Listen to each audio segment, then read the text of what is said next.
On the brink of a possible criminal indictment by a Manhattan grand jury, former President Donald Trump remaining defiant, weighing in overnight on Truth Social.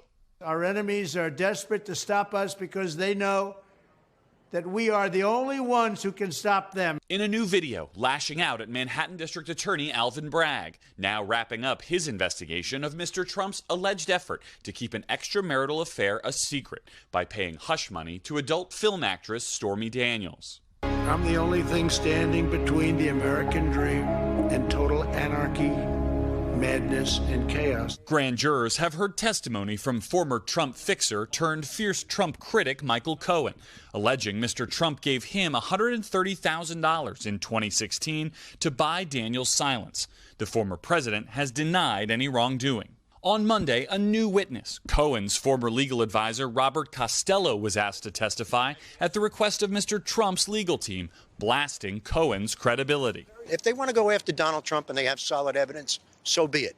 But Michael Cohen is far from solid evidence. Cohen's response? The district attorney has the documentation in order to validate every single statement that I've made. In Lower Manhattan, law enforcement officials are bracing for possible charges against Mr. Trump, increasing security around the DA's office. Trump's potential Republican presidential rival, Florida Governor Ron DeSantis, taking a dig at Bragg. That's an example of pursuing a political agenda, while also taking a veiled shot at the former president. I don't know what goes into paying hush money to a porn star to secure silence over some type of alleged affair. I can't speak to that. House Republicans launching an investigation of Bragg's investigation, though Democrats say Congress has no jurisdiction over a local DA. President Trump announced he was going to run for president again. And suddenly here they go. Now they're coming after him for some alleged bookkeeping error.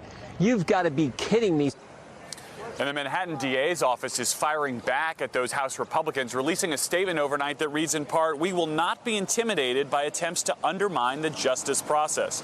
Meanwhile, Michael Cohen also mentioned that he was brought back by prosecutors in case he was needed to rebut Costello's testimony yesterday, but was ultimately released without having to do so. Savannah? All right, Garrett, thank you. Let's bring in Laura Jarrett, NBC senior legal correspondent. Laura, good morning.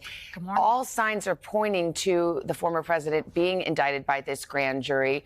Why do we believe that that is likely to be the case? So, of course, this is not a done deal yet. The grand jury can always decide that it wants to hear other evidence, other witnesses, or it can decide it should not indict at all, or perhaps to reduce the charges to a misdemeanor. If, in fact, it goes forward, however, it will be a sign that they obviously did believe in the defense case. You don't have to prove it by a reasonable doubt, but you do have to have probable cause to believe that a crime has been committed. That I believe the prosecutor's case, if it seeks to indict. Right, because remember, the prosecution is the one that's in the driver's seat here. The defense team is not even in the room. We heard from Robert Costello. You saw in Garrett's piece. He was obviously there to try to say that Michael Cohen, the person who actually made the payment, can't be trusted. The jury shouldn't believe his story. But the defense team, Trump's lawyers, are not in the room for any of this questioning to try to go back and forth with him. Let's talk about the charges here. We don't know exactly how it will be charged, but fair to say this is a legally and politically controversial prosecution if it happens. Yeah, it's a tough case, and partly, you hear a lot about it being politically motivated. That's not a legal argument. The legal argument you can expect to see the president's lawyers make, if in fact he's indicted, is that there was no intent to defraud here. That's what the statute actually requires under New York law. At least we think the falsification of business records in case, it actually requires that intent to defraud, and it's just not clear, given that Trump is, in fact, the Trump organization, where was the intent to defraud? This was, he will say, in all cases, done to protect his family, not about the campaign. And so it's just not at all clear that this is a legal, open and shut case that can be easily made. And, of course, other people will point to say, perhaps of all of the things that he has been under scrutiny for, is this really the first case that is in the best interest to be brought? We shall see what happens. Laura, thank you very much. Yeah, sure. Hey, thanks for watching. Don't miss the Today Show every weekday at 11 a.m. Eastern, 8 Pacific on our streaming channel, Today All Day.